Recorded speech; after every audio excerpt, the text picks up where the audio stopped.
ओ मेरे बाबू का होना। लड़कियों के झांसे में मैं तो रहूंगा, मक्खन लगा के लगाती है चूना। बहुत यार कुछ भी।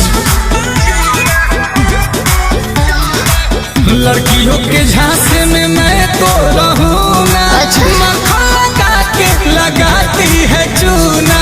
कुछ भी बोलते हो।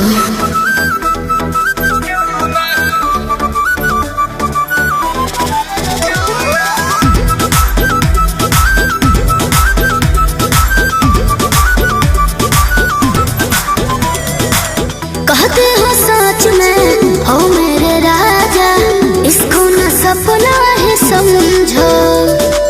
है तुमसे बैर ना, मुझको तू गैर ना, अभी से अपना ही समझो। सब तो तेरे जैसी स्वीटी स्वीटी बात करती है, बात में लूट पाट के घायल जज्बात करती है। तेरे सर की कसम है, उनके जैसे ना हम हैं, आखिर ये हर किसी को दूना।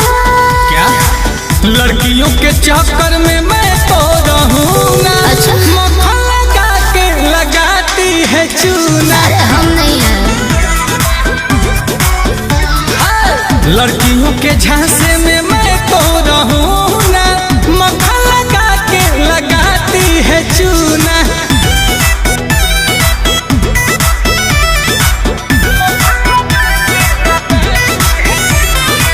यह गोल्डन चांस का मौका रोमांस का मिस करना ना सही है।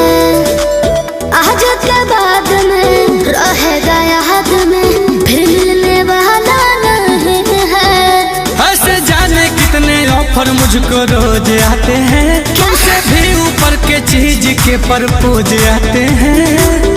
सुनील कोमल सुन लो, करके तो अमल सुन लो, बाद में हमको ना छोड़ना। लड़कियों के झांसे में मैं तो रहूंगा, मक्खन लगा के लगाती है चूना। अच्छा। लड़कियों के झांसे में मैं तो रहूंगा, क्यों? मक्खन लगा के लगाती है चूना चूना। हम वैसे नहीं हैं।